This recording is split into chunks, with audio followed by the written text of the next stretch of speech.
Hank Paulson, former Treasury Secretary and now Chairman of the Paulson Institute. Welcome. Good to have you. David, it's good to be here. So it's been 10 years, as you know, since the great crisis, the financial crisis, that you stepped into. Tell us the main way in which the financial system is different today than what you faced when you came in to the Treasury. Well, it's very, very different today.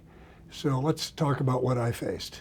What I faced was a situation where, going back decades, the government had really failed the American people because the financial system had not kept pace with the modern financial markets. The protections that were put in place after the Great Depression to deal with panics were focused on banks, protecting depositors with deposit insurance. Meanwhile, the financial markets changed. And when I arrived, half or more of the credit was flowing outside of the banking system. And we didn't have the oversight we needed. We didn't have the regulatory authorities to deal with the run. And this was a situation where there was a great deal of leverage, there was a great deal of risk.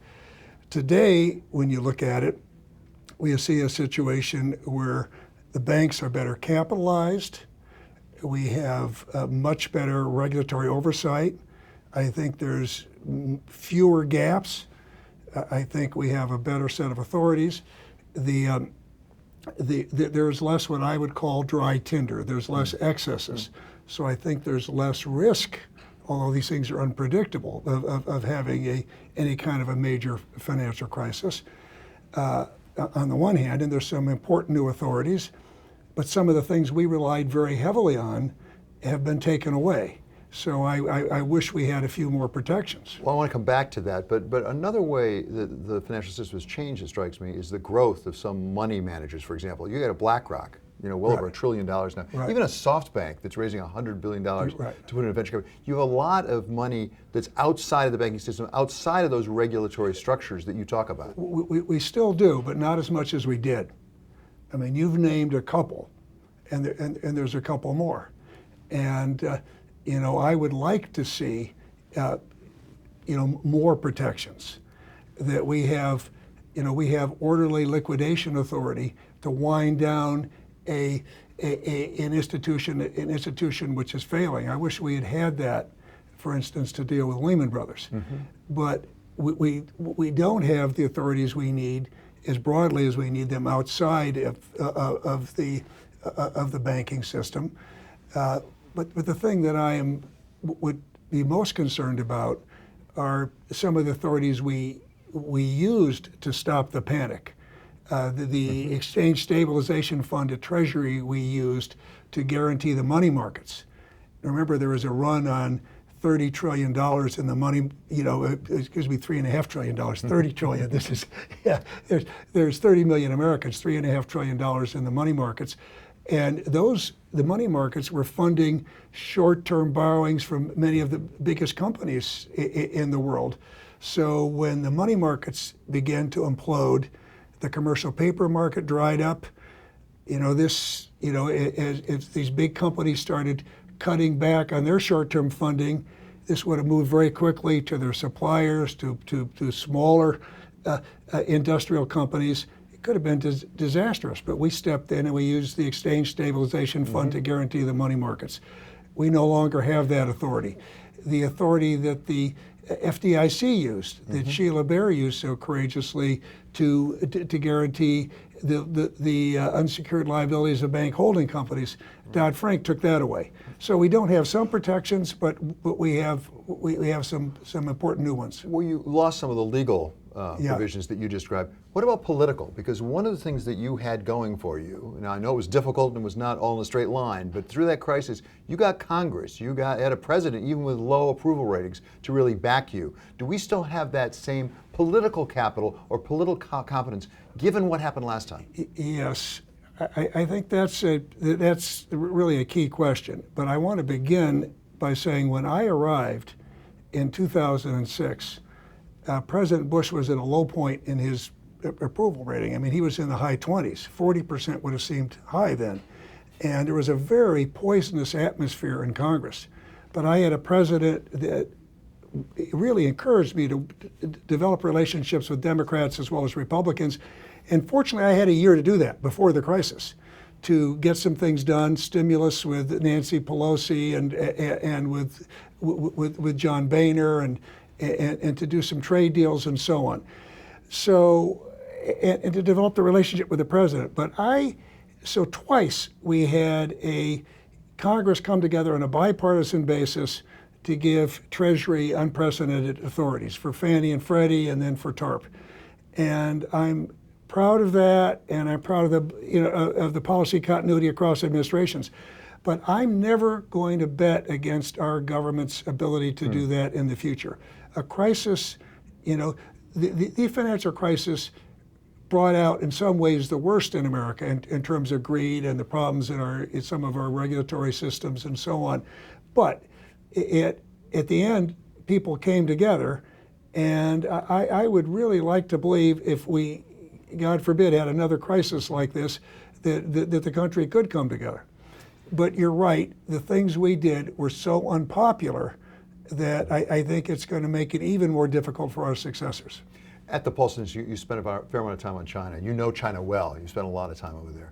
Talk to us about China-U.S. relations or China-world relations right now. There's a lot of friction going on. Are we risking permanently changing both U.S. relations with China, but also China's relations with the world? Will they actually move into places in Asia and around the world? Well, there's a lot in what you just said. So, first of all, we're dealing with a different China today than we were just even a few years ago. So China is now a economic competitor to the United States. It's a security competitor to the United States. It's using its capacities and capabilities to exert influence in longstanding spheres of U.S. Influence. It is on the economic side. China is almost a $14 trillion economy, and it hasn't opened up like it should. So it's I think, untenable for China to continue to say the world should keep their markets open for Chinese companies if China isn't going to open up for foreign companies. So there's a lot going on, but I really believe that this trade war obviously doesn't benefit anyone, and the tariff impasse is a serious thing. Knowing China and its leadership the way you do, is there a better way, a more effective way for us to get that opening of the markets than the way we're doing it right now? They have a lot of pride. Saving face is very important to them. I don't think there's an easy way, but I think by far the best way to do it is to work with our allies to exert pressure, and to exert pressure that way as opposed to tariffs. Because not only it's the public confrontation an issue, but the other thing about tariffs are people focus on the short-term impact, which is, it's a tax on the American consumers. I think we don't pay enough attention to the dangerous long-term impact. Companies and countries want to do business with the United States because we've got reliable, stable economic policies. And so the question really is, is China going to start looking for new markets for which they're going to buy soybeans, Brazil and Africa? Are they going to be concerned that they need to protect themselves if there's another tariff war and they need other suppliers? What about the foreign companies that are they going to want the U.S. to be a supplier if they think the United States is going to come in and break up the supply chain? Is a foreign investor going to want to come in and build a plant in the United States if they're afraid they're going to be in the middle of a tariff war? So there's some real potential risks here. So I applaud the objective of opening up the market. That past efforts haven't been as successful as they should be, but I worry about the long-term impact. Climate and the environment are things that you've been really dedicated to addressing for a good long time now. Where are we on trying to meet the goals of the Paris Agreement? Because we talked with Angel Gurria recently from the OECD Secretary General, who said, for example, of 190 countries, only 9 have real plans to meet the goals by 2050. Yeah. So, and I'd even step back even further than that. They could all have plans, but being able to execute the plans and having plans are two different things. And so I'm going to make 2 or 3 points here. The first is it's going to take trillions and trillions of dollars to meet those plans. And governments don't have that money. So the key thing is, how do governments put in place the policies that attract the private capital to get the job done? And I think this is where green finance is so important. This is where putting a price on carbon is important.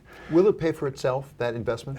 It does not pay for itself immediately, for sure. There are some winners and there are some losers, but over time it really does.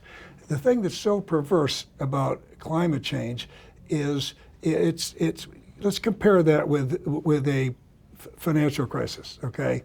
To begin with, financial crises are unpredictable. The climate change risk is very predictable. We've got very good models. It's going to happen with a certainty. But the problem is we deal better when we've got an immediate crisis than if it's a longer term. We deal better at a national basis than on a global basis. This is longer term and global. So it's a very pernicious crisis. But I'm focusing a lot today when I talk in the U.S. about the here and now and about resilience. Because just take a look at Florence and or Harvey last year. So last year the oceans were the warmest in recorded history. So what does a warm ocean mean? More evaporation. What does that mean? Storms are going to be more frequent and more intense. So these things and these climate events are here to stay. And when you have a climate event, you have a different kind of rescue or bailout. One that everyone wants, much more popular than the kinds of things that I needed to do, because one industry, one area gets hit hard, right? And the government comes in like it should, and we all pay.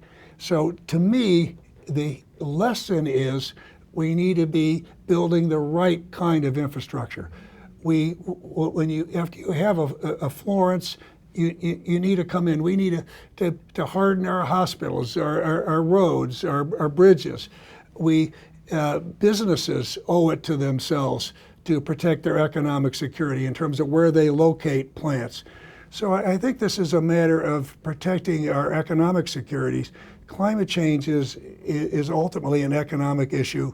And I just think businesses, city planners, bond raters have all got to look at these economic risks.